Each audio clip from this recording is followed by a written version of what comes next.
In the quiet town of Concord, New Hampshire, an autumn evening was gently falling. Dry leaves floated through the wind, and beneath a bench by the hospital entrance sat a shadow silent, unmoving. That shadow was Max, a middle-aged Labrador whose eyes were tired but unwavering.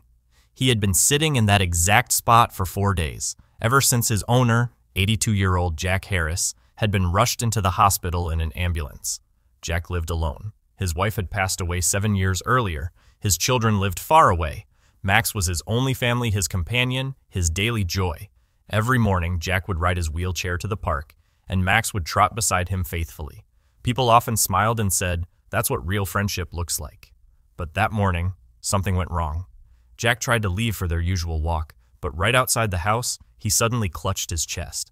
A neighbor saw it happen and called an ambulance immediately. Max refused to be left behind. He ran after the flashing lights until they vanished into the hospital parking lot. Then he waited, and he never moved from there. No matter the rain, cold, or hunger, he stayed. People offered him food, and he'd sniff it politely, then set it down untouched. His eyes remained fixed on the hospital doors. Nurse Louise first noticed him and thought he might be a stray, but when he was still there the next morning and the next, her irritation turned into quiet concern.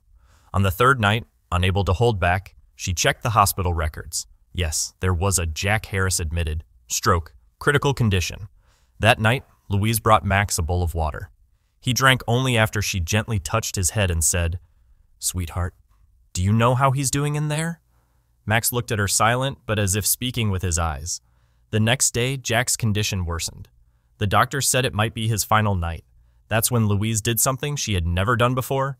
She pleaded with hospital management, "Please, let the dog see him, just once."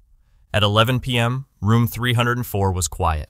Jack lay still under a sheet of white oxygen mask over his face, motionless. Then the door creaked open. Max entered slowly, soundlessly. No one tried to stop him. He walked straight to the bedside, gently touched Jack's foot with his nose, and then rested his head on the edge of the bed. For a moment, just a breath, Jack's fingers twitched. His lips moved slightly, and then, in the softest whisper, came a single word. "Max." A single tear rolled down Jack's cheek. Max didn't move. He simply stayed, pressed close to the man who had been his whole world. That night, Jack passed away. Max never left his side, not for a second. The next morning, Nurse Louise knelt beside him and whispered through her tears, "You were his last light." Jack had one final wish. Max was never to be sent to a shelter, never to be left alone. Louise took him home, but the story didn't end there. The next morning, Max was gone. 5 hours later, they found him back beneath the same hospital bench, right where he had been waiting all along. But this time, he wasn't trembling. He was simply sleeping, deeply, peacefully. And there, in that same spot where he had last seen the man he loved most, Max took his final breath. Love, loyalty, waiting.